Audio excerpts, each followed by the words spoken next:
All right. I think we're going live. Welcome to my Grave Friday live stream. I'm here. I am going to be going over some Steam pages today. This is in celebration of a twice-a-year thing that I do. Every 6 months, basically. I put everything I own and I sell on sale. Deep discounts. Everything's going on sale. So it ends tomorrow. This is the last full 24 hours, and then it ends tomorrow morning my time, which is I don't know where you are. So welcome. So can everybody see me? Everybody hear me? Is okay? I just want to make sure that this is going live. So yeah, good. I see a heart turn on, so I guess that sounds great. Audio overdrives. I don't know what mic you're speaking on is the volume. Okay, wait. Let me see if I can. Is full volume. Let me turn it down just a little bit. Maybe this'll. There we go. Maybe this is a little better. I just turned down the gain. I don't know why it's up. I blasted it last time, so hopefully this is a lot better. So, like I was saying, give me a clear audio sounds good if it is. But while I'm kind of giving the pitch here, so I put this stuff on sale once every 6 months. It's on sale now. This ends tomorrow. And at the end of this broadcast, at the end of this, when I'm all done here, I'm turning this off, and then I'm going over to my class, and I'm getting rid of the freebie giveaway. Because if you buy this class, let me switch over real quick. Let me show you what I mean. I have two classes that if you buy this bundle, if you buy the master class, or you buy this ideas, in the next hour, you get this conference for free. And this thing's normally $30, $39. You get it for free if you buy anything else. It ends at this hour. So if you don't buy it at the end of this broadcast, you don't get this thing for free. Okay, so if you're thinking about it, do it.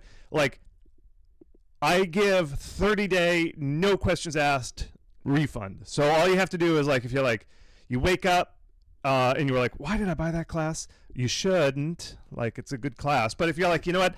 I have second thoughts now. You can just email me and say, hey, Chris, I'm having second thoughts. I'll refund you, no problem. So really, if you're even on the fence about it, go for it so you can pick this up. And then if you realize, you know what, I was wrong, you can just refund it, and I'll just, give you the stuff back. I'll even let you keep the class. All right. So if anything else, I'll let you keep the class, even if you refund it after 30 days. Please don't abuse that. But I trust you all. All right, so without all that, again, that ends at the top of the hour. But without all that, let's get on some Steam pages. So I called out to the community, send me Steam pages, send me what you got. I want to look at it all. Oh, it's worse. Sorry, folks. It's good or bad? Let me double check. Mic sounds a bit distorted, like it's clipping. Okay. Mic to your chest. All right. So when you say it's worse, it's give me very clear words, too loud, too quiet, just right. I want clear Goldilocks rules, because you got to be very very straight up with me. So if it's good, say good, too loud, too quiet. I need clear words from the audience. But I am going to start there a little bit more. Okay, let me turn it down. Just really clear. Too loud, too quiet, not enough. Don't get troubleshooting. The gain is too high. Just too loud, too quiet. Let me see. Too loud. Okay, very good. All right. Too much gain. I know everybody's using the cool terms. I like how when it's on a microphone, it's gain. But if you're a cool kid, you say gain. But everybody else just says it's too loud. That's how you know the cool kids are. Okay, we're gonna turn this. We're going to turn it down just a little bit. Let me check. There we go. Oh, no, still too much. I'm working on it. There, let's see here. For some reason, the gain is blasting our ears off here. Sorry about this, folks. I am trying to fix this. I don't know why it just scrambles all my audio settings as soon as I make any change. Let's see here. that? Is that better? That better? I think it might be. It's not turning red on my box anyway. I don't know why. Settings just change all the time. Why don't they invent a microphone that if it goes red, it just like turns it down? I don't know why. That's what we really need to start up for. Okay. Like they should just invent a microphone that doesn't get too loud. Why don't they do that? I'm back on it Fridays. All right. I don't know. Why do they even have settings on microphones? Why don't they just have a button that says make it sound good? All right. All right. I hope that's better. A little bit better. Let's just test it. Sorry. I don't know what's going on. All right. So we can't hear you now. Way too quiet. Sorry. This is too crazy. I swear it worked last time. Okay. I know it's just crazy. I'm watching the thing and I'm not in the red anywhere else, but I think I saw clipping just gives it a down. Now awesome. Now it's good. Perfect. Let's get going. I'm going to start this party off. Okay. I don't know how people do this live stream stuff. Okay, so let's get started. I'm going to start with this one. So what I always do. So before we get into a Steam page, let me set what happens.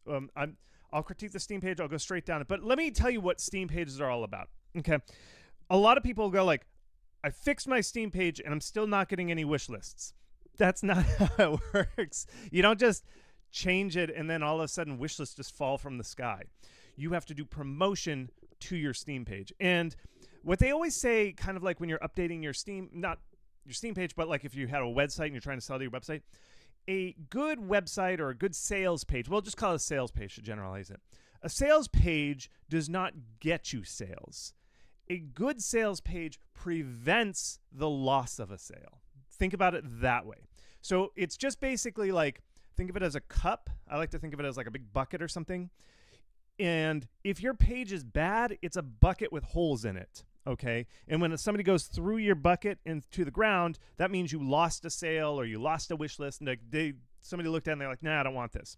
Okay. So even if I were to wave a magic wand and make all these pages perfect, it's still just a bucket that's empty, but it doesn't have any holes in it. It is your job to do what's called promotion, which is to direct a spigot, a hose, a faucet full of water at your bucket, and then it fills up. So your Steam page does not get you wish list. It just prevents water from falling out the bottom. And the way I've literally heard famous streamers say is they will go to your Steam page. If you email them and say, hey, you want to play our game? Here's a link. Here's to download it. They'll look at your Steam page because they're busy. They don't have time to play every single game that gets pitched to them. They look at your page for like 10 seconds and like, oh, this page is terrible. I'm not going to do it. So what a better page is going to do is allow you to get more streamers to play your game because when you start it, it goes better, right? It's just like they're going to be like, oh, yeah, this game looks legit. It looks like it's a serious person making this game. I'm going to do it. Okay. So that's it. So let's take a look at this. So my advice is when I give this advice, when I critique these pages, now it's time to start a promotion. I would just do a round of promotion. Reach out to another class of streamers again and say, hey, check out my page. Apply to more festivals. That's the stuff that gets you traffic to your page, and then your good page doesn't prevent them from falling apart. Okay? All right, so let's look at this, the art of reflection. I'm just going to do the slow scroll here.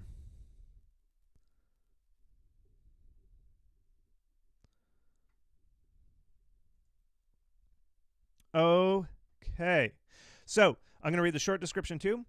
Exploit mirrors to solve puzzles, perform gravity shifting acrobatics, and uncover secrets. Unfold complex reflecting paths into straight lines as you jungle gym your way through a sprawling environment. You'll never look in the mirror the same way again.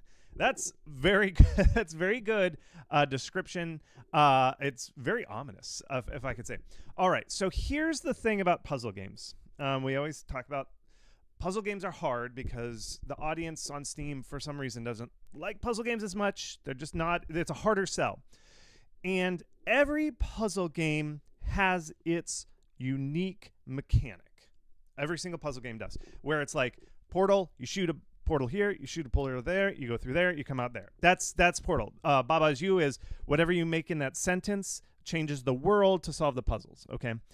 And so you've got to show the core unit of a puzzle. Like Portal is like, I can't get across this chasm, so I'm going to shoot a portal, and then I can go through, and by going through this portal, I come out on the other side of that chasm. That's the core unit of the puzzle game, okay? And then the rest of the game is really just an expansion of that. You know, they'll add a block that you have to carry through the portal. They'll do all these things, but the core unit is that one portal thing. And here's the core thing with the mirror game. Like, I think you've got the core mechanic. You know what it is. It's the mirrors thing, okay? Now, it's your... I get it, mirrors. But the thing when I got this is, like, I don't understand how the mirror effect works. And I couldn't see it from the description, okay? And this is the critical thing with any puzzle game. They have to be able to explain, here's the core unit of a puzzle. And so if we look, if I scroll down here, like, I love a GIF. A GIF is a really good way to show that core unit. Baba's You does it really well. Portal kind of does it well. But when I look at this GIF, I see falling, and then it stops, and then I turn around. I don't quite understand. Like, maybe I'm not smart enough or something. I just don't understand the core. Like, what does that mean? How do I use a mirror as a puzzle? There were a couple down here that it kind of looks like a portal.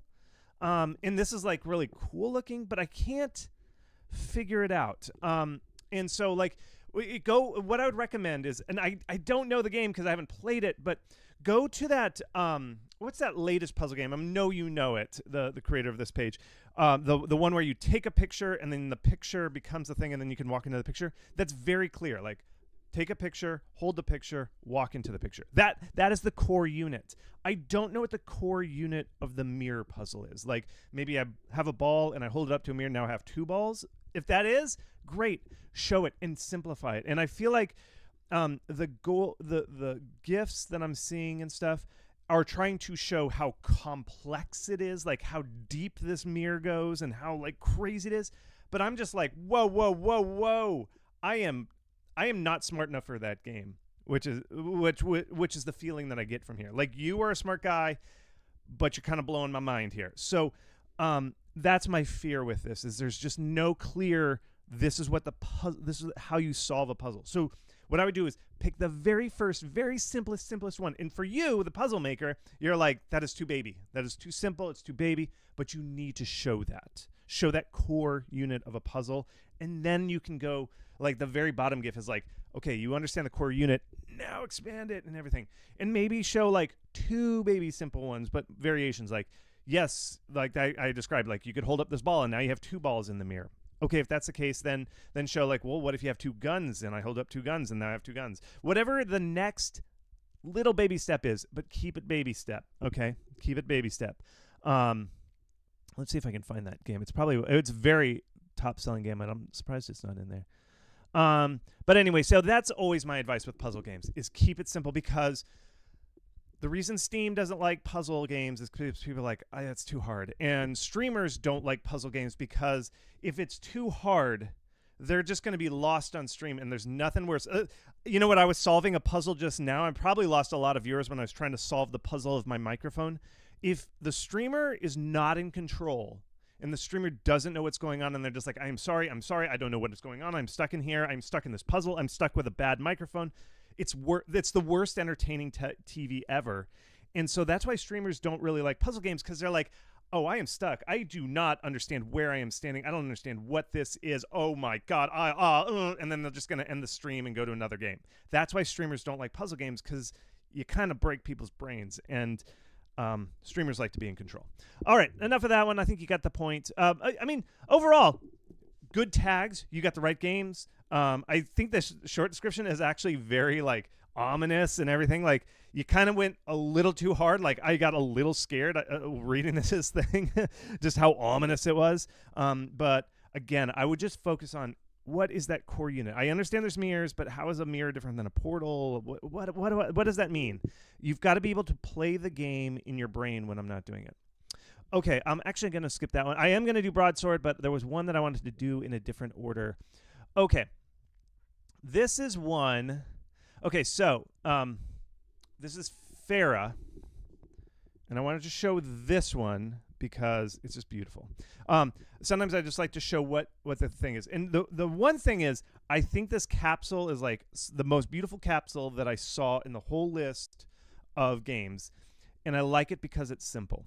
A lot of people who try to make their own capsule think that a capsule has to be everything in like gold and shiny and reflected and all this stuff.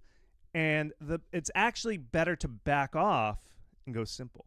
That shows that you are in control of your graphic design skills, and this fair game is perfect for it. One thing I noticed, it's white. They just had like straight up like white for most of it. Like half it, they don't even put like the capsule. People think I paid thousands and thousands of dollars for this capsule, maybe, or hundreds and hundreds. I got to fill the whole frame with this thing. Whereas the Farah folks are just like, I don't need to fill it up. I'm confident. It's cool. It's only going to take up like 1/3 of my capsule. Let's see. That's how confident I am about how beautiful the art is. And so don't make your own capsule, but if you have to, use the white space. Use the white space. And the other thing is, a professional designer made the title logo. See this Farah? And I realize it's small. Let me see if I can do this. Let me just open this in a new tab. Maybe this will make it. And it's going to be, I know it's a very poor quality, like blown up, but it's easier to point at. Okay, so the way you know a graphic designer designed your text logo is if it breaks this little line here. See how the graphic designer just typed this out in a font and then just used like Illustrator to pull the F down just a little bit. And then they just added this little like, just this little dongle. They just kind of dangled it right off the edge. Then you're like, whoa, that is worth hundreds of dollars. And then they just put this little small tiny text down below. 2 different font sizes. They shrank the text. I think it's a different font altogether. Yeah, it's like this is like a sans serif and this is kind of this like script font. Okay. That is how you know a professional did it. Okay. 2 different fonts, 2 different sizes, and they messed with the text. They like dropped this F and added a little dangler. That's the proper font term, is a little dangler.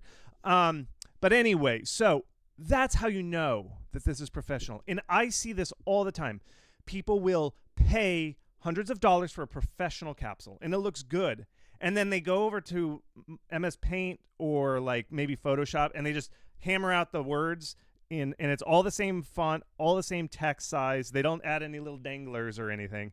And you're like, you just drew a mustache on the Mona Lisa. Like, whenever you hire somebody to do a capsule, hire them to also make the text. Or if that illustrator says, I don't do text, hire another person to do the text logo. This is important. This beautiful text logo that Farah has makes this game look expensive. Okay, this is what makes this game look expensive. And the reason, one of the things, okay, so one of your jobs for your Steam page is to elevate yourself and say, I'm not an asset flip. I didn't just buy all these assets off the asset store. I invested. This is an expensive game. It is worth your time and your money. That's what you have to say in your capsule, because we all know there's a ton of shovelware on Steam. And so your capsule, your Steam page, everything you do has to elevate yourself above the rest with expensive looking clues. And the expensive clues, which nobody goes on Steam and says, you know what, I'm going to look in to see if there's a little dangler here. Did they add the dangler to the font? If they did, I like this game. If they didn't, no, it's not that. It's just there's this imperceptible thing that makes this game feel like it's expensive, and there's like a really competent art team. And it's these little things that nobody quite knows, but they're just like, something about that logo looks good, okay? And that's what Farah did. And I just point this out. I mean, it's a great Steam page. I don't want to spend too much. I really don't have much feedback on this Steam page. It looks great.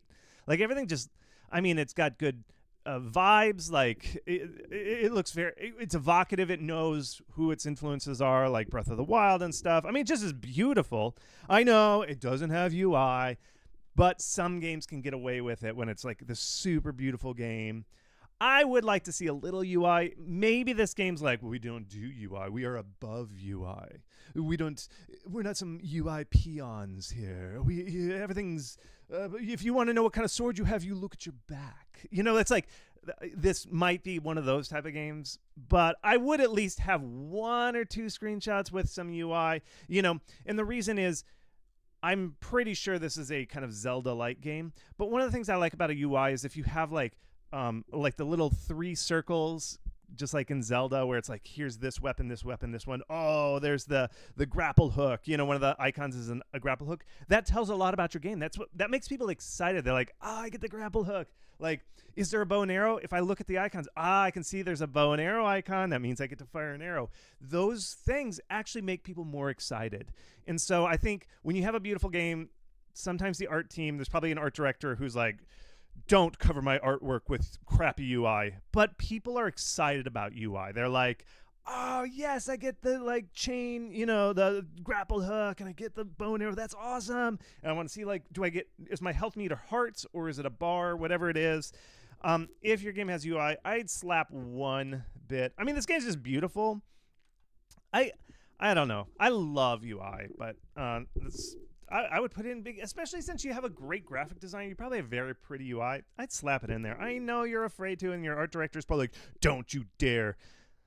It breaks immersion. But come on. We all know. Look at that thing.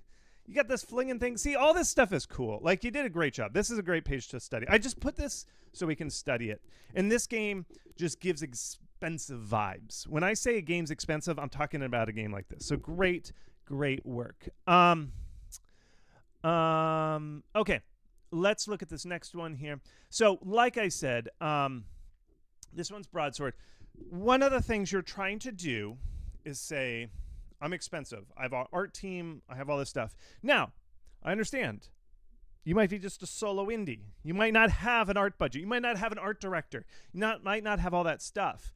But the reason I teach this class is to show you the tricks where things break and people can see through the scrim that you put up, like, I'm expensive, and they can look and be like, no, you're not. I see the little cracks where you're not actually expensive. You're not really. And so the reason I teach these things is to point out these things. And this is what I want to do with this game, Broadsword. Okay. Now I know, like, games are in development. Maybe it's still working on it and stuff like that. But one of the things that people look for is the capsule. The capsule, I say, is the most important thing. Now, I don't know if the art was done. I'll blow it up. I don't know if all this art was done by a professional or something like this, but there are a couple clues that maybe this could be updated. One is, when I was talking about the little danglers and stuff, this text is clearly just like default font size. Yes, B and S are bigger, but you capitalized it. And it's a very standard font that you'll find in a font pack or something. So right off the bat, I would say, oh, this is probably somebody just hammered this out real fast. And that's okay, but you should hire a graphic designer to make it. Like, a graphic designer will take the B and make it like really big and like add some extra little danglers on here, and then they'll like make the sword smaller, and then maybe actually layer in the sword thing. And this sword, I would hire another person, give a stab at it and get it stab. I don't know. It's giving off those vibes where it's like, I feel like there could be a little bit more invested in the art. And it's right up front. And the big one is the text. If you can't afford it, and I understand not everybody can afford it, try Fiverr. I don't always recommend Fiverr, but if you're really hard up on money, search our Discord for Fiverr, and it's spelled weird. Fiverr's spelled weird. Some people have found some pretty good art on Fiverr. They've paid, and somebody like, I know it's called Fiverr. People think that you get art for $5. You don't really. You end up getting all these upgrades, so it's like $5 or $6. Turns into like $100 or something.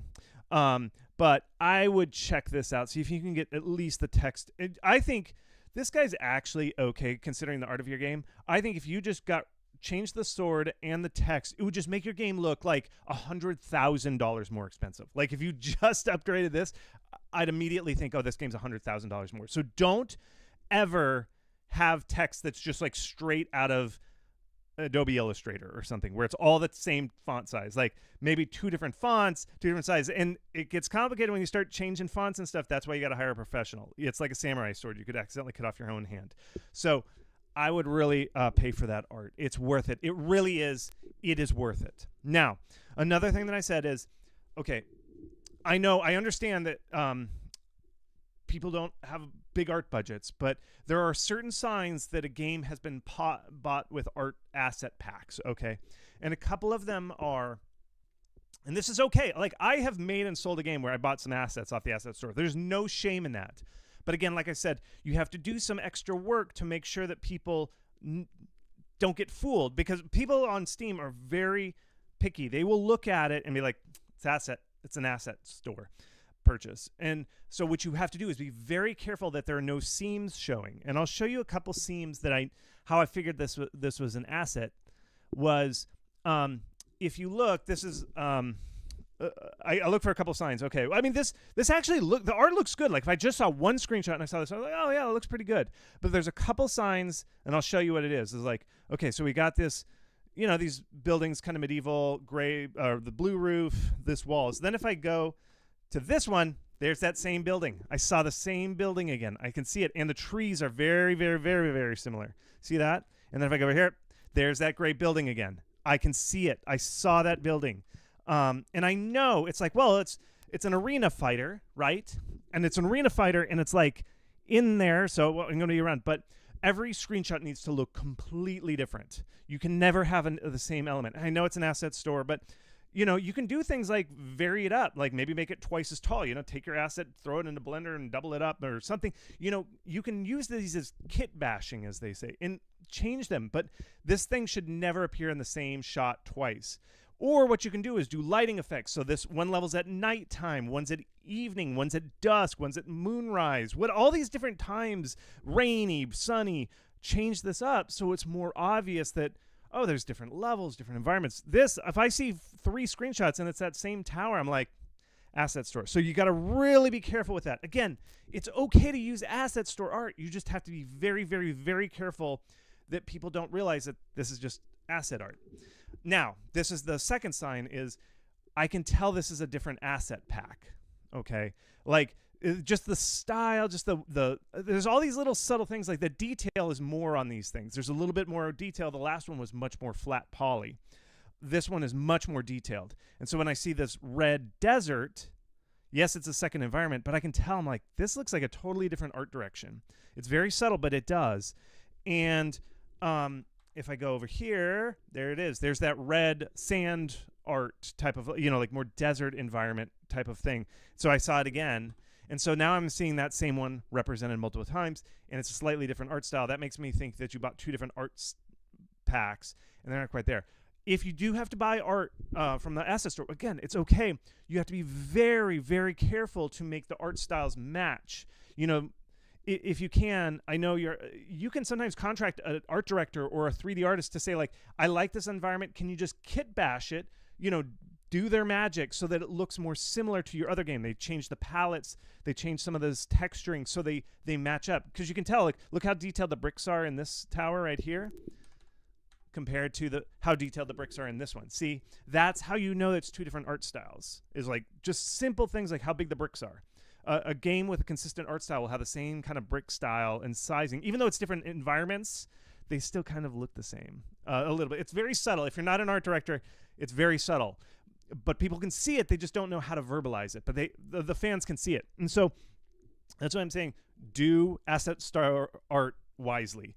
And another way to do it is buy all your asset packs from the same creator, and the styles will match up more. That's one other way to do it. So a lot to go on that, but I understand. It's like if this is a hobby project or you don't have enough money for this stuff, you just have to work a little extra harder to get over that perception. And Steam shoppers will see that. They know. They will know. They will know. And that's where it's like, if you send this to a streamer is going to be like, they're going to look at it for 10 seconds like asset store, and they're going to move on. They're probably not going to give it a shot because they've been burned by so many asset store art things. Another thing that I saw, and this is kind of game design, but also if you look at these GIFs, you'll notice that all the characters have the same frame of animation at the same time. They all raise their shield at the same time. They're just like 10 guys all at the same time. what you got to do is, it's okay to use those animations, but you have to like throw in a randomizer so they all start their keyframe, their animations just a hair second off. So then it just like adds that variation. And so all these little signs are pointing people like, this game isn't fully baked. It's not there, so it's not worth my time. You have to go through with a fine-tooth comb to make sure that you hide all these little imperfections. Because if this is the best you've got, because your Steam page is always representing the best art that you have, if this is going on, well, then what's the stuff they're too afraid to show, that they're willing to hide? And all this stuff matters. It's just like you have to comb your hair, you have to wear a tie, and pull on your pants before you go into an interview. Otherwise, people are like, who is this person? They didn't bathe before the meeting. You got to do all these little things to make sure. So really, really check your Steam pages to make sure everything's looking good, okay? All right. I'm going to go to the next one, Isom Materia. I'm going to do a slow scroll on this one here. Okay, that's it. Now, in the last one, I said, hey, it was worrying that there was, like, I saw, in all the screenshots, I could tell there was basically 2 levels, just shot from different camera angles or something like that. Okay, this one is kind of the opposite, and not opposite problem, just like, this game has so much variety, and this what tells me, okay, there's something here. Now, I know it's like simple pixel art graphics, but this game did a very good job of showing variety. Like, no screenshot looks the same. Look, there's campsites and snowy biomes, dark caves, forest with a giant thing called a blobby, more dark caves, this very rich forest, like overgrown forest. So there's like no screenshot looks the same. Like, this is a beach level at night. Like, nothing looks the same. Variety of elements. I'm seeing fighting. All this stuff isn't like, and when I see this kind of top-down isometric where it's clear that somebody crafted this. Like, in-game, I crafted my base and everything. I'm like, this game is deep. That's what these screenshots. And this game did a great job of showing depth. I just feel it. I can just feel how deep. And look at this UI. Look at all these little icons here. This is like the most Steam-ass Steam game, right? It's got all these icons and crafting stuff. I'm like, this game is deep. So because of that, I'm thinking, I want to see a UI. Now, I understand. Game development, you might be still in it, not ready to show it yet. But as soon as you can, I would put in a crafting menu. I don't see any menus. I don't see any tech trees. I feel like this game would have tech trees and menus and like these really complicated like systems going on. This game seems so deep. I would put one of those in here. I'd put it within the first 4 screenshots because your first 4 screenshots are the most important to show it. This is your first screenshot. I always think the first screenshot should be like the core of your game. I don't know if this is necessarily it. It's nighttime. It's there. I always like to show the first screenshot like grassy field, bright blue day. Some people went through like old platformers from like the Super Nintendo, and they always found the first level was a grassy, beautiful, bright, sunny day. I kind of feel the same way for screenshots. Like, assuming your game has bright, sunny day, I would kind of make you don't really have a bright, sunny day. This one kind of is. I'd have one at daytime, or I would just make this one at daytime. I'd make this one daytime, just waiting for the day to cycle to daytime. Great screenshot. I do it because you already tell people there's this night thing. See, these 2 screenshots are very similar. It's like camp at nighttime. I think they're both great. I would just pick one and then have the other one at bright, sunny daytime. Okay? Great UI. I actually didn't read the short description. Let's read it. Okay. Embark on an isometric odyssey, solo or with friends, craft, explore, and conquer in a procedurally generated world, face monsters, unearth treasures, and forge your destiny. Okay, I think it's great because you mentioned the crafting and friends, which people love co-op games, especially these kind of open world survival crafts. I think that's great.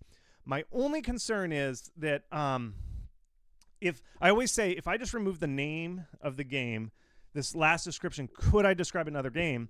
And I kind of think you could just describe Minecraft with this. Like, this basically describes Minecraft, which your game is clearly like in the same genre as Minecraft or something, but I don't know what's different. Like, every game's kind of different. So point out why your game is better than Minecraft or different. Usually, like, one thing, here's what I do. A great way to differentiate yourself and add one, take Minecraft. You probably were like annoyed by something in Minecraft, and you probably fixed it in this game. Talk about it. You know, it's like, hey, we emphasized inventory management because inventory management in Minecraft sucks. And so it's like, hey, an inventory system that you don't hate or something. You know, it's like, yes, it's Minecraft. Maybe put like 2 words in Minecraft, like explore a world and craft everything. And then the rest of the short description should be why you're better than Minecraft, okay? Or different than Minecraft or any of those open world survival things. Now, here, this game, so this game, I know it's simple, like simple pixel art. I have a feeling this, I mean, I haven't played the game, but these type of games I see sometimes when I'm like looking at the top games that sell every month because I review the sales of all games that launch on Steam. This is one of those games, this looks like it has one of those qualities of those games where you're like, this game? You see one screenshot like, this game is sold $1 million? And then it turns out that this game is like the deepest thing, like it simulates the bugs on the rocks and stuff like that. This game it's promising to be that, and it's you have to fulfill that. Hopefully your game fulfills that, where it's like, I know it looks like pixel art, but it is the deepest game you've ever seen, and you could spend the rest of your life playing this game. That's what sells on Steam. That's what when players see a game like this, that's the expectation. They're the mindset they're going in with, like, how deep is this game? Because it looks like it's one of those games where it's like you could play it for a generation. And I'm just not seeing a lot of stuff here. Like, I would expect some GIFs and stuff. And what I would do is think of the stuff that's the deepest simulation that your game can go in, because I feel like it is, or you can craft this amazing like world. I would do that and throw it in a GIF in GIF format there. Okay. Can you mention Minecraft?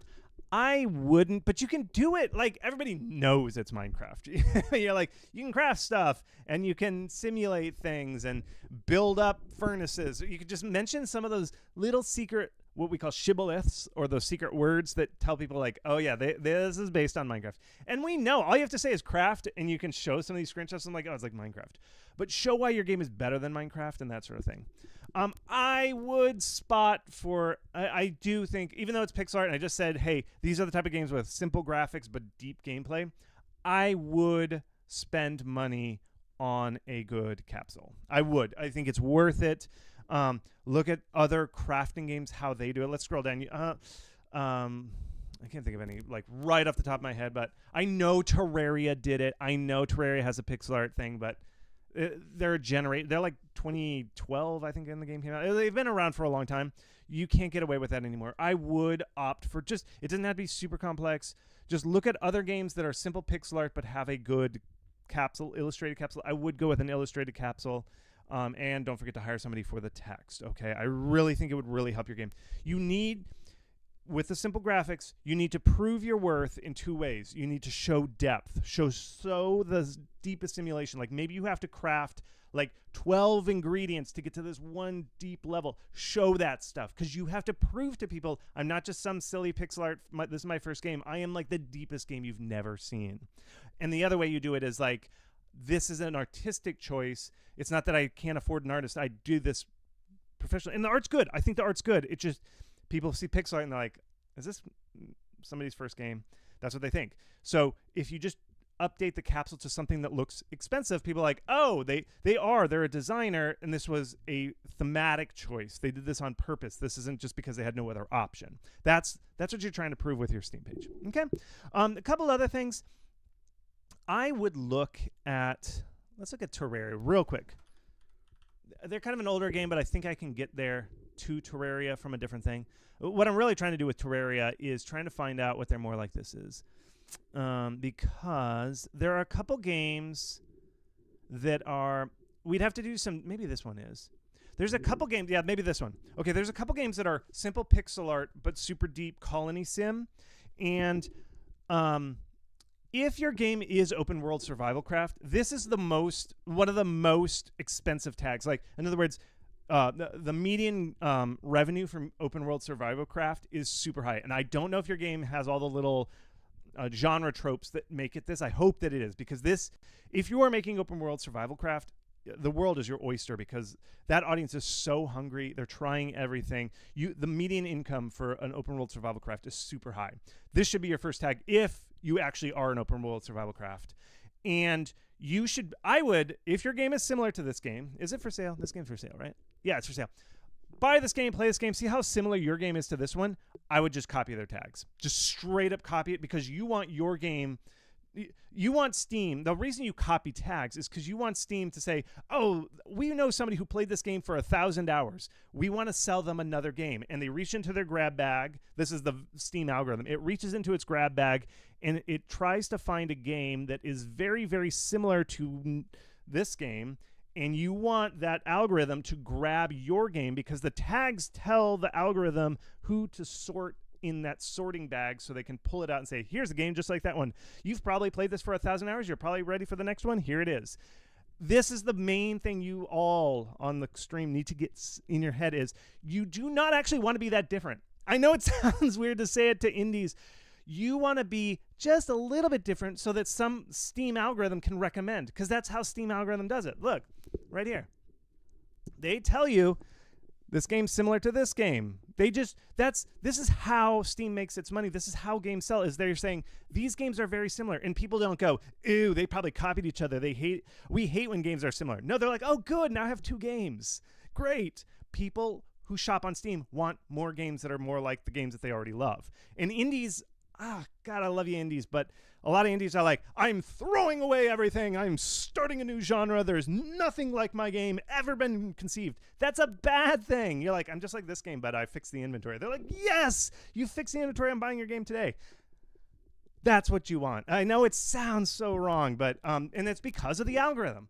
Steam works by similarity. It just says, you like this game, and it's this.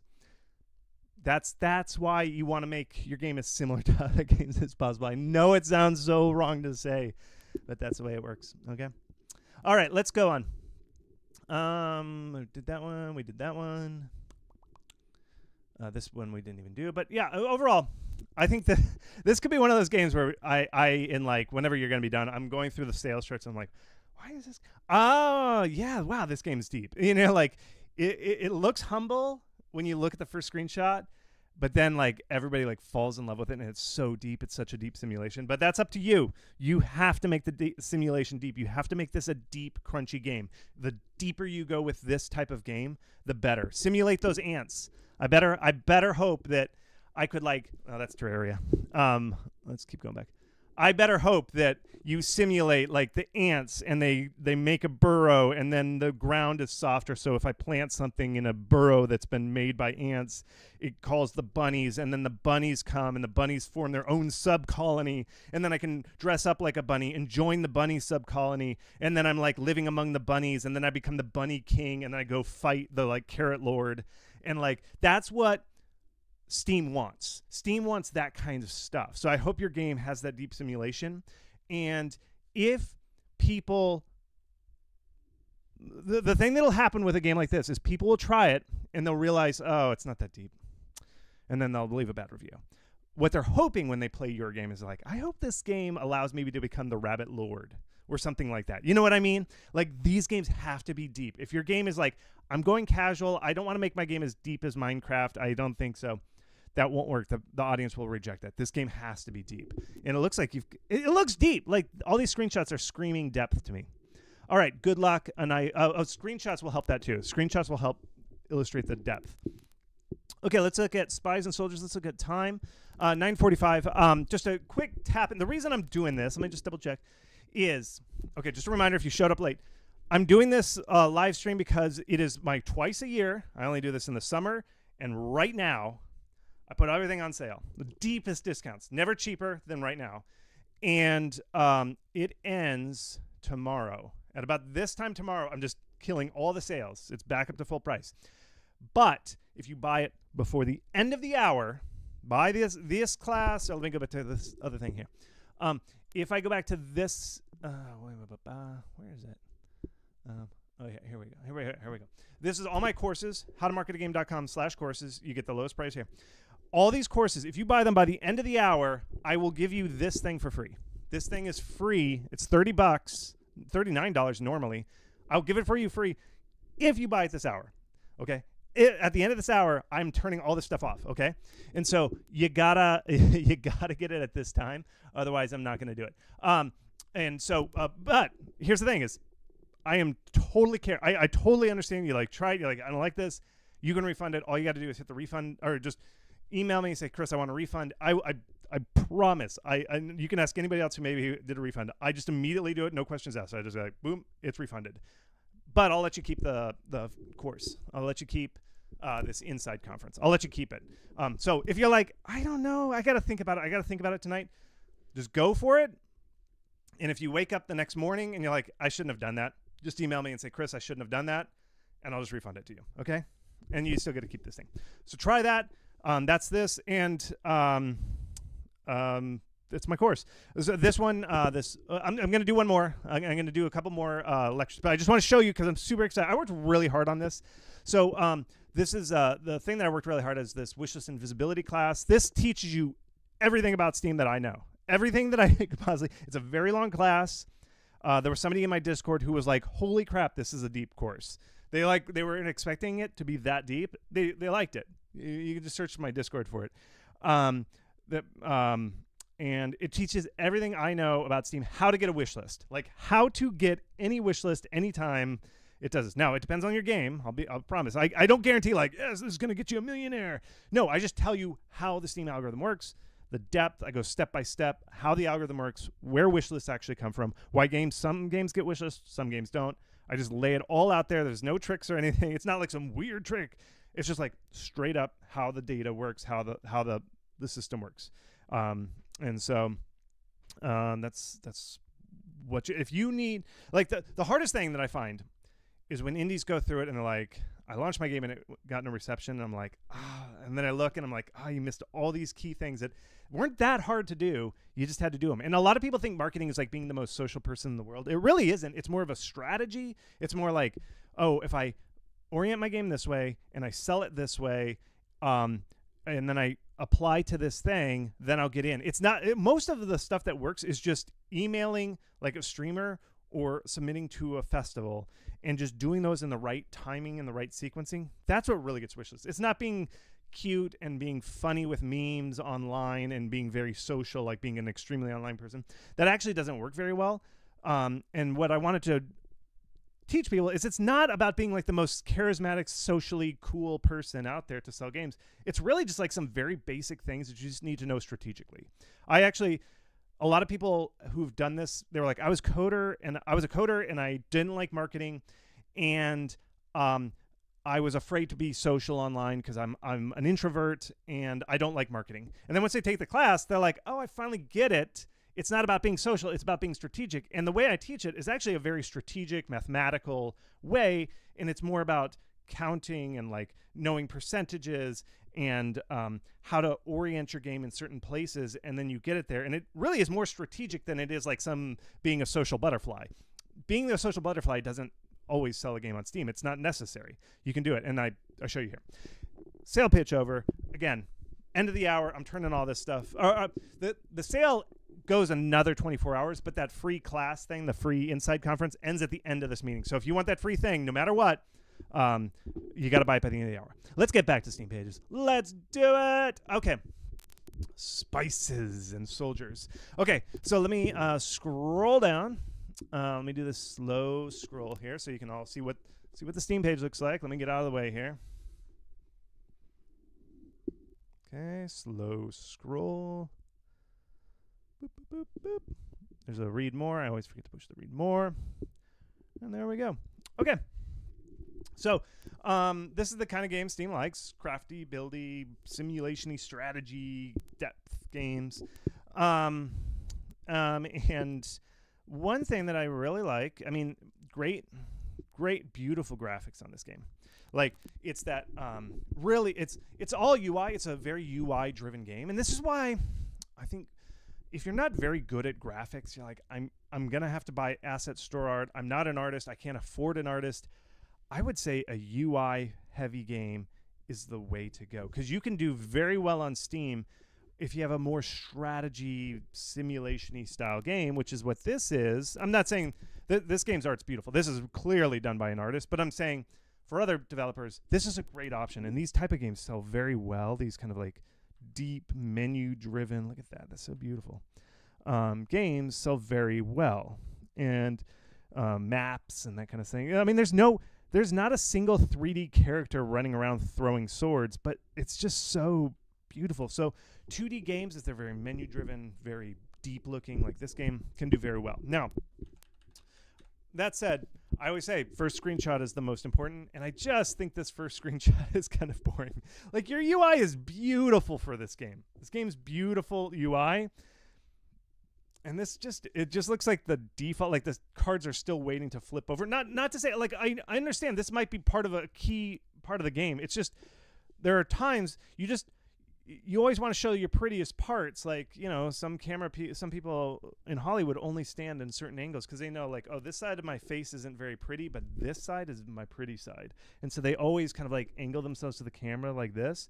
And this is the matter. Like, this is a necessary element in your game. It's just not the most pretty, so I wouldn't show that off as my first screenshot. I would think this screenshot would be a good first screenshot, or this one. Not that one. That one. This is a good screenshot. I love this screenshot, but it's not first. Like, it really should be like, what is the core of the game? Like, what is the core screen? Like, once I log into the menus, I'm sitting in my computer, like I'm ready to start the game. What is the first screen where I'm like actually playing the game? Not like choosing my character, choosing, you know, who I am, choosing which profile to use. Like, boom, what is the core screen? And I feel like it's this, or maybe this one. I don't know. You tell me. Or maybe this one. Whatever that core main screen is, that should be your first screenshot. And I think that it's mainly just the order. All the screenshots are good. It's just the ordering. To be honest, I would take this one. I don't even know what this means, and it just looks, it's just too plain. I don't know. Again, it's not the game's bad or anything. It's just as a selling point for your game. I just don't think the screenshot's doing the heavy lifting. Okay. One thing, I was looking at the trailer.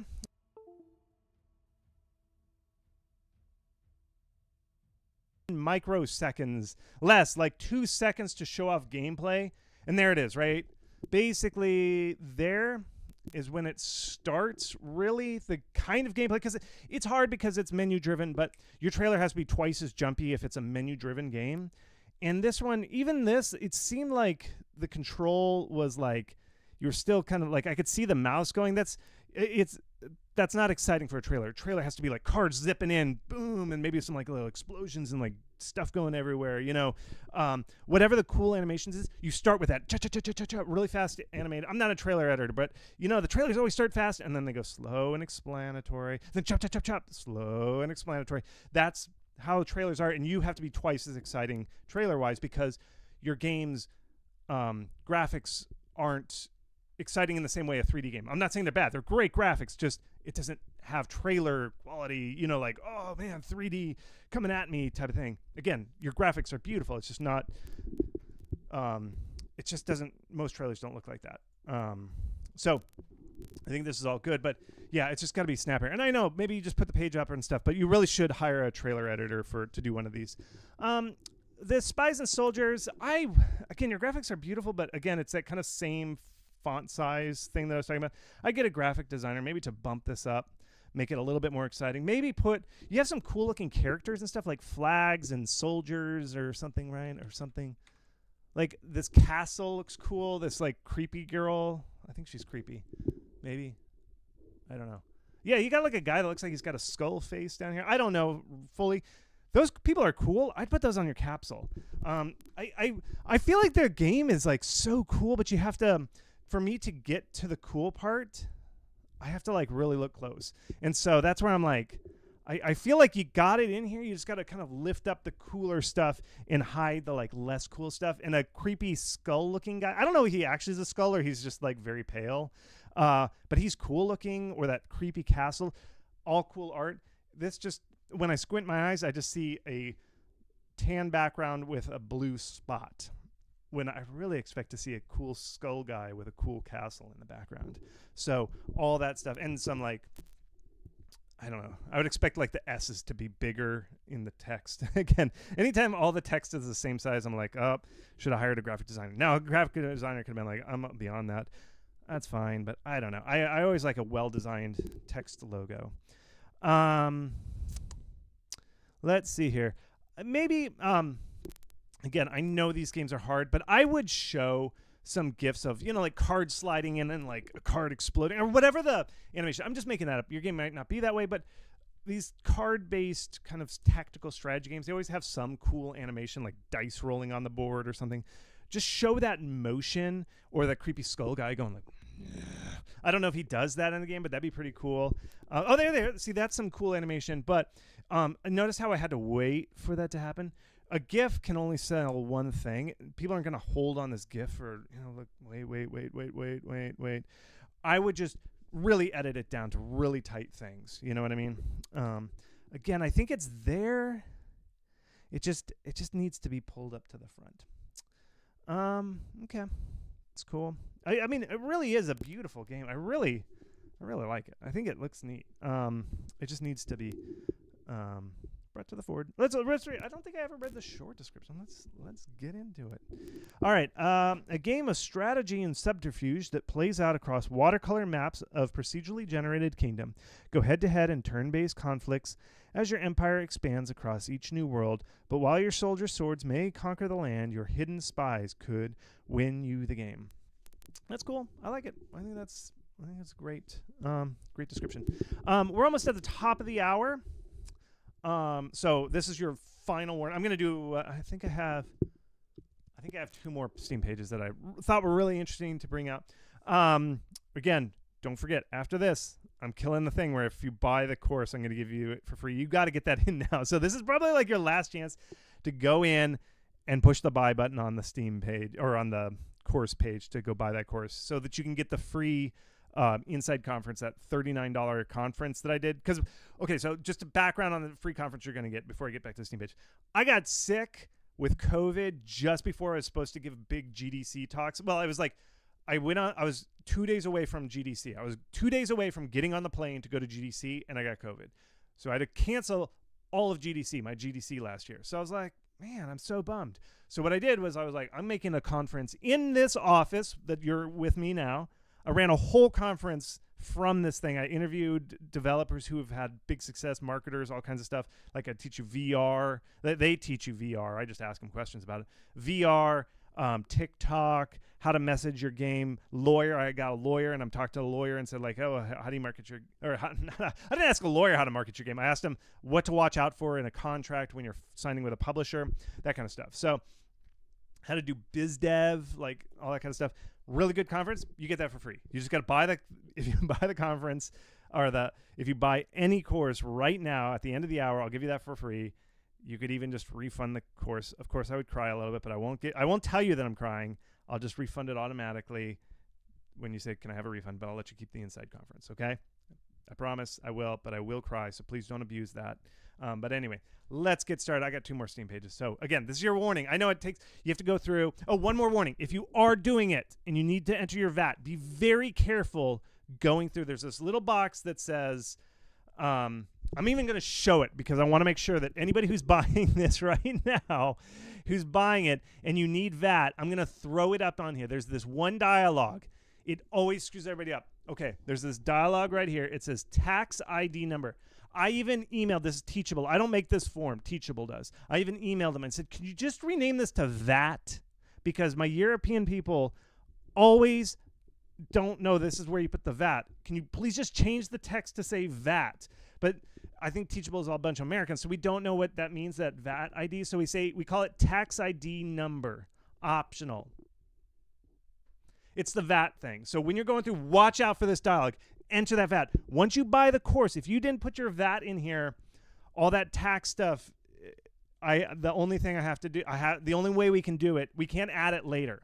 I have to refund it, and you have to buy it again, and make sure when you get to this, you do the VAT. So I'm warning you, if you're buying it now, start the course process, but enter in your VAT right here in this box. I hate it. Again, I don't make Teachable. I don't make the laws by which your countries operate, but you got to do it right here. That's the world we live in. Okay, let me go on. Back to them. All right. What's it called? Cyber Paradise. Okay. Let me do the slow scroll for Cyber Paradise.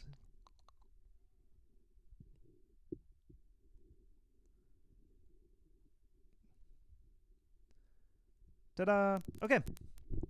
That is Cyber Paradise. Let's take a look. Let's see what's going on here. Okay. The reason I picked this one out is I'll do the short description first. Let's read this short description. Embark on a roguelike journey in Cyber Paradise's dystopian future where frenetic combat meets cozy yet bizarre tales, battle through ever-changing digital realms, and mend lost souls, recovery memories of Minnie, a departed dog, between fights, unwind in Minnie's cafe where tales unfurl and bonds form. Okay, here's the thing. Remember how when I was talking about the previous game, I'm sorry, what was it called? My eyesight is terrible. I think I called your game Spices. It's Spies and Soldiers. Spies and Soldiers. I think I call it Spices and Soldiers. I was thinking the Romans, the Romans, they liked salt and pepper. The Romans would go to wars over pepper. Like they literally would. They went to war over the access to pepper. I think about the Roman Empire. You know that meme? I actually do think about the Roman Empire every single day. A lot. I spend a lot of my time thinking about the Roman Empire. I swear. But they went to war over spices. And so that's why I thought it was Spices and Soldiers and not Spies and Soldiers. And plus my eyesight's terrible. Anyway, side note. With Spies and Soldiers, you know how I said we got to kind of suppress the stuff that's not as interesting and lift up the stuff that's awesome. Like show the good side of your face and not the bad side. I kind of think it's this one. It's kind of the same story with Cyber Paradise. And here's the thing. Let me give you a pitch. This is a free thing that I was thinking about. Your game really is about this duality. And I think you know about it. I don't know if artists always understand the art they're making. Like that's the fun of being art is the artists just do and they don't understand their art, and it takes a critic to say this is what your art is actually about, and they're like, oh, actually it is. Yeah, thank you. I think your art this game is about the duality of two things. It's about and I don't know if you knew this, but you show it everywhere. Okay, I noticed it even in this one sentence. Okay, you said journey in Cyber Paradise's dystopian future. That combo right here, paradise, dystopian, like those are two opposite words that are right there. This game is about that duality, and if we look, so I think. And it took me a little while. Whenever I do these pages, it takes me like a good 10 minutes to kind of look and think about the game, look at the screenshots, all this stuff. I spend more time on this than the typical Steam shopper. So it takes me a while to internalize this stuff. And if I don't see that people are, by the final assumption, if I don't think that this game's showing that final assumption that I get after 10 minutes, they don't get it, then they're not going to get it. Okay. And when I look at this screenshot, it's about this game's about this person who goes into hell, goes into dystopia, fights, and then retreats to a dog or a cat cafe. I'm not exactly sure, but some sort of cafe, and it's cute and it's wholesome, and then they go back into hell, and then they come back out. And that dystopian's paradise dystopia is what this game's about. And you even do it in the capsule, like on this side is her blade. She studies the blade, or they do. I don't know. They study the blade. This side is the devil. This is the dystopia side with war. And this side is peace and cozy and comfort. And notice the character. Again, it's kind of blurry, but I think the character is choosing cozy. And this is the duality of this game and of life. Of do you choose the blade or do you choose the cozy? And it looks like our character is choosing the cozy. It's very subtle. And here's the thing is, I would bring this forward. In a symbol of what you should be doing to your whole Steam page, bring this forward. It is too hard to see this duality, this choice. Do I choose the blade or do I choose the cozy? I think you need to bring that character forward so I can see that duality. Do I choose the cozy or the blade? Do I choose the dystopia or the paradise? That's the duality of this game. And what I think, there's a lot going on in here in this short description, but I think it's like the first sentence should be, do you choose the blade or the paradise or the cozy, the blade or the cozy? And I don't mean literally in those words. I just mean like it should be that up front, and it should be about somebody who goes to hell and then cute cafe. I didn't get that. That took me 10 minutes before I could kind of get there, and that's what you need to bring up. And I think, see, with these screenshots, I've always thought, I've never seen it. There's duality of this stuff is always in a lot of games. And like boyfriend dungeon, you go on a date, you go into the dungeon. Two sides. I've always wanted to see a Steam page, and I've never seen and you don't have to do this. I don't care. Divide the gifts in half, and this side is dark dystopia, and this side is cute and wholesome, and it's just like the whole Steam page is divided in half. It would be very hard to make your graphic designer want to cry. But it would be like to show that thing right now. And if you don't want to do that, like you can't do that where you split a GIF and you have to like merge GIFs, which is terrible. You would do top half dark, bottom half cozy. And you would show that in your page as you scrolled, it'd start dark and dystopian. And then halfway down the page, it would just turn into cute and wholesome. And you'd show what you do in the cute side and you show what you do in the dark side. But right now it's like dark, dark, dark, dark, dark. And then you pet the dog down here. There, and so I can't quite tell what these are. Like cozy, kind of dark. I know you're upgrading your abilities, but maybe you do that in the cafe. And so that's why it's like it's just so much, and I can't. This Steam page I think has all the elements. They're just all jammed up, shaken in a box, and then thrown out onto the table. And I just can't make sense of it. But I think you've got such a great organization of cozy, dark, and you show that duality. I really think that that's the way you should think about your page. And like, how do we describe what you do at dark? And the other thing is you describe the cozy, and maybe the cozy is just like a menu screen. I don't know, but I was expecting, is this also like a cat cafe? Like, do I manage a cat cafe or a puppy cafe? That'd be awesome. Like you take your winnings from your battles and you go upgrade a cat cafe. And then you like manage a cat cafe. I was expecting a little bit of cat cafe management reading this page. So I think you have to be very clear what you do in the cafe. Maybe you do. Maybe you're like, Chris, that is not at all what this game is, and we're not going to add this management side of it. That's fine. That's your game. Just be very clear what you do in the cat cafe. Because I could see people saying like, I thought I was going to get to manage a puppy cafe. And you don't, and then they're going to downvote you. So whatever it is, just be more clear and focus on the duality of your game. I think that'll really help make it clear.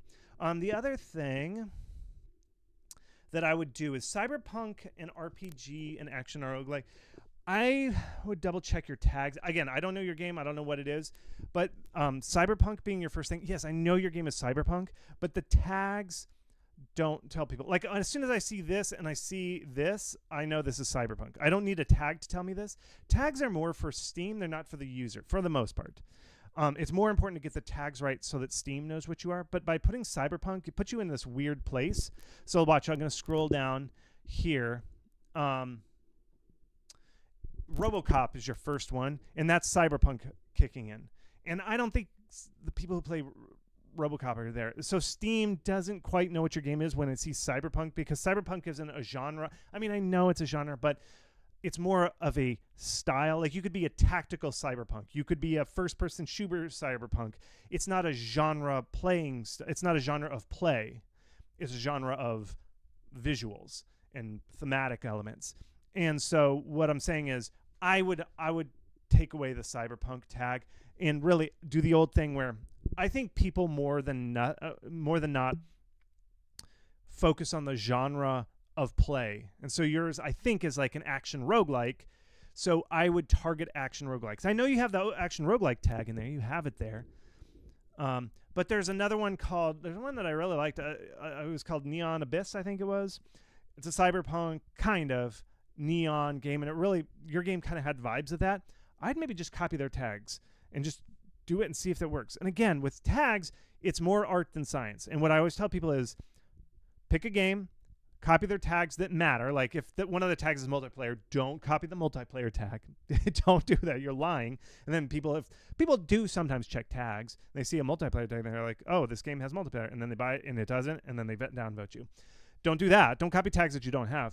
But what you're doing more when you're picking tags is you're like, I am like that game. Everybody who played that game and loved it is going to turn around and love my game. So what you're doing is you're just firing a grapple hook at that game and like pulling yourself up there with those tags. Think of tags as a giant grapple hook. Like, come over here. But coming over here, you are really coming over to them. But anyway, I digress. That's what you're doing, is the tags. Is you're saying, I am just like that game. And what I see by the tags and the more like this section is what tells me that there's just some confusion. I'm seeing a lot of games. I can understand Hades is very similar to your game because it's a roguelike thing, but just kind of going through here, I think like Final Fantasy is in there. I think the RPG aspect of your game is doing that. And then you got Hand of Fate, which is like a card game. All these just random genres is telling me Steam's like, I don't know. I don't know what type of game this is. And they're just throwing the most popular games because these are just very popular games from different genres. So Steam's like, one of these has to be appealing to somebody. We'll throw it out. But if you get your tags right, you'll start to notice these games all start to look very similar. And you're like, Steam's like, yeah, these are the type of games you like. That's what I would do. Okay. I think that might be. Yeah, I'll just do this one. Yeah. I was just looking at the time. We're low on time, but I'll just keep going. You have more time to go through the menus to buy that course so that you can get the free thing. So, let's do it. All right. So, Temporal, sure. Great capsule text. I'm just gonna stop. I know I'm gonna do slow scroll, but I just want to stop. See, different. If you just make the letters different sized, that's like halfway to being a great graphic designer. Okay. All right. Let's keep going. Scrolling down. And that's it.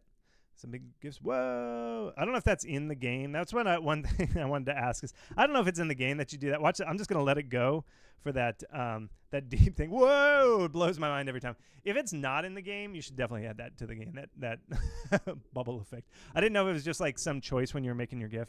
And it was just like, should we add this cool thing to our GIF? In Giphy Cat, there's just this one checkbox and I can add it. And you're like, yeah, let's do it. You should definitely add that to the game itself. I just want to let it roll a couple more times because that text effect is so cool. Or that GIF effect, right? Everybody like it? All right, let's carry on here. Okay, let me get back to the party here. Okay, so yeah, let's take a look at this. Let me read the short description. A unique blend of roguelike deck building and survival strategy set on a mysterious island trapped in a time loop. Explore the island, establish a base, discover how new technologies, build a strong team, and uncover ancient secrets. Will you escape the island or make it your new home instead? Okay, I always focus on verbs. I think verbs are more important when you're selling a game. I focus on what you're playing. Like, what is the game actually doing? And so if I look at the verbs for this short description, I'm just gonna read the verbs. It is explore, establish, discover, build, uncover, escape, like that. Those are very high level. Like every video game is exploring, attacking. Every video game ever made is establishing, discovering, uncovering, and exploring. Like those are very high level. People really want to know, like, how do I literally play this game? And I think the unique hook of your game is it's like a very, very deep simulation. It's like this game, and I think your tags are right. I think it's this game, Stacklands. My impression when I was looking through this is it's Stacklands, but like pulled up to 11, like super hardcore, great graphics, much more strategy, which is great. But this short description is so high and lofty, I don't even know what type of game it is. I mean, I know, but every game is about exploring. So I would be much more specific. And I actually checked on Stacklands to see how they describe it. Stacklands is a village builder where you stack cards to collect food. See? Village builder, stack cards. Boom. That's the unique selling proposition. I'm like, okay, cool. Like, this is the interface. I get to build a village, and I'm using cards for the whole thing. Right up there. It's so clear. It's so clear what this game is, you know? An example, this right here is literally how to play the game. Like, they're doing the description of, it's almost like instruction book content that I always love for how to do it. Watch. For example, dragging a villager card on top of a berry bush will spawn berry cards where the village can eat to survive. This is exactly... I forgot how awesome that is. This, every time I say verbs, I am literally meaning this. People do not describe what their game actually is. This is the best right here. This is what we should be doing. Like, literally, just tell people how to play your game. And that's what I mean by that, is this. You don't have to say, where cards represent villages and vest upon the moors, and, you know, like, no, they're just like, you just drag this card and then that's how you eat. Like, that is, yes, this is what I mean. Reread Stacklands, great copy on Stacklands. That's what I think. I know it's there, but you're trying to show high and lofty, but just focus on the thing. Like, if you want to explore, you spend your explore cards or something like that. I would be a little bit more instruction book content. Don't go explore and adventure on the high seas of adventure. Like, bring it down to earth.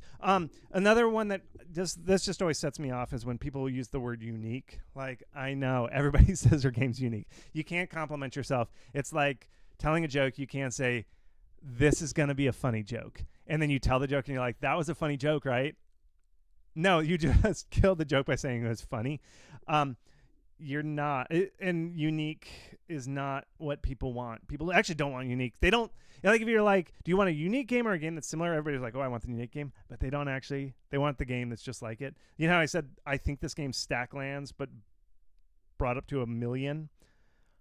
That's actually what people want. People do want Stacklands, but like more strategy, deeper, which I think your game is. They don't want unique. They want, like, we're Stacklands, but actually like hardcore. That's what they want. And I think that's what you're offering. So don't say the word unique.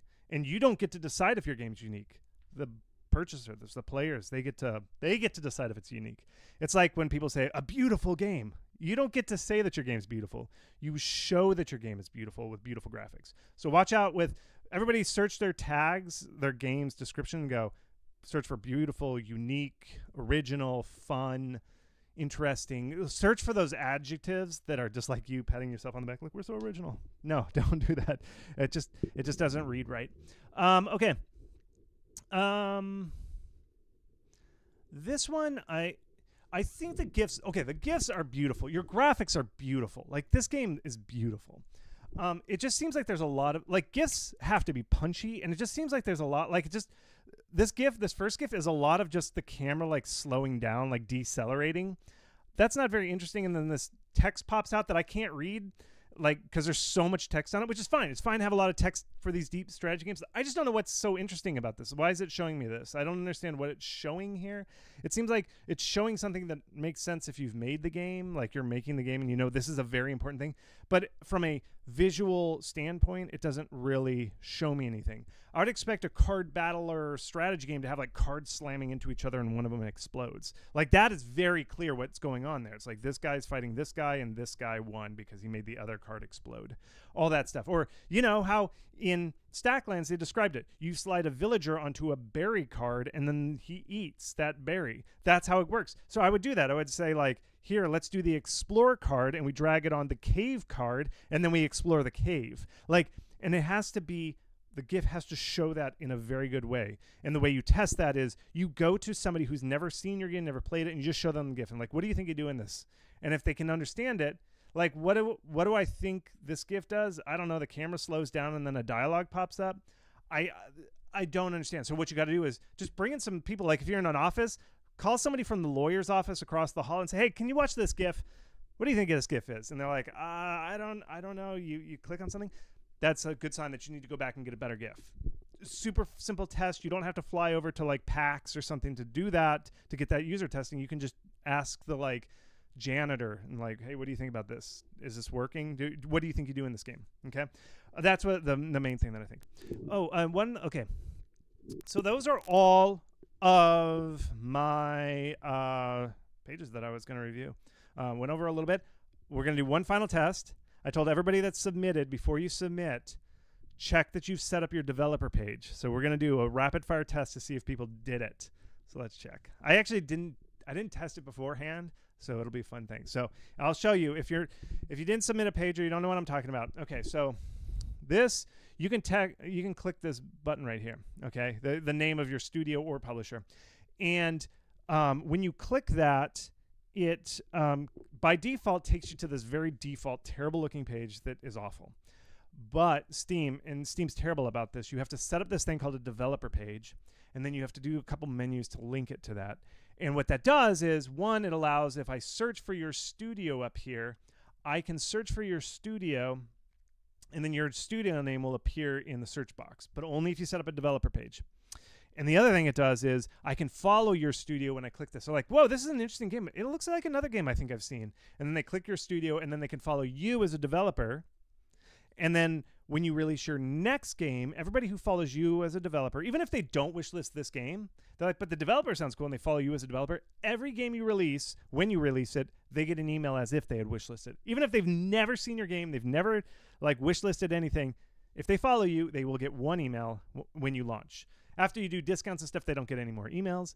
But so it's good, and it's a long-term thing. It takes a long time to get a big following unless you become very famous. But you should always set this up because you never know when you're going to become famous, okay? So let's take a look. Let's click it. Overhead Games, good. This is the page that I'm talking about. This is good. Great job. Let's go to Cyber. Let's see what you did. Cyber, did you do it? Good. This is great. They have 83 followers. This is what I'm talking about. See this? 83 followers right there. Good job, Cyber. Let's see. Let's do it. Spices. Let's look at your Spices. Okay, Ghost Beat Games. No! Ghost Beat. Oh, Ghost Beat. This is the default page that I'm talking about. You gotta fix this. This is the creator page. So I can't follow you. I'm like, man, I want to learn about those spies or spices. I can't follow you. I can't follow you. And if I look up Ghost Beat, watch. If I search Ghost Beat, I get a game called Ghost Beat. I don't get your studio called Ghost Beat. Whereas if I look up, let's see, what was it? You are DD Meow Games. Watch, let me look up DD Meow Games. DD Meow. There you are. See? That's why you got to create a creator page. Got to go do it. Go do it. Come on, Big Whoop. We're going to do it. Watch, Big Whoop. Big Whoop didn't do it. I'm not going to fall down this time. Go set it up. Everybody needs to go set it up. Broadsword, did you do it? Refractal Studios did it. I know you have 0 followers. That's okay.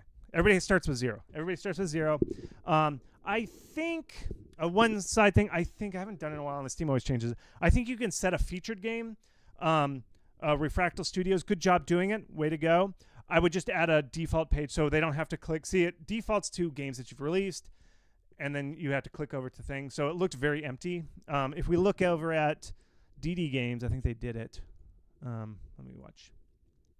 See how they have their featured video, and they have a featured section.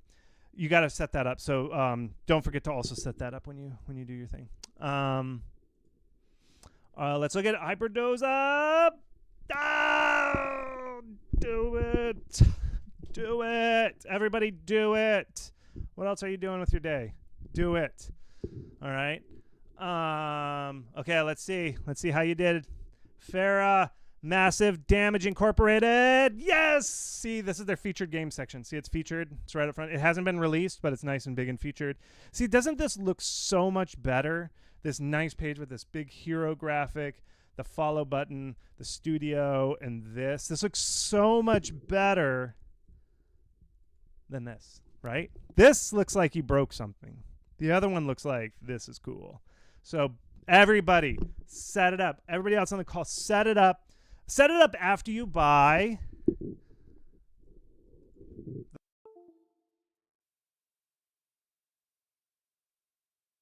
To tell you, we went through, we looked at everything. This is your final warning.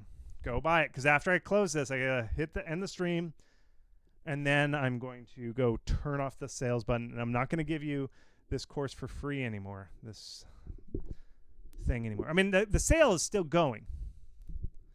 You basically have 24 hours to buy all the rest of the stuff, but you don't get this for free. This ends to, like, after this call. You don't get this for free anymore, okay? You won't get it for free. Now, one other thing about, for the people, it is really hard to get this to free. So all I do is I just go through and I look who bought the course, whoever bought this stuff, and I just go into the back end and just give this to you for free.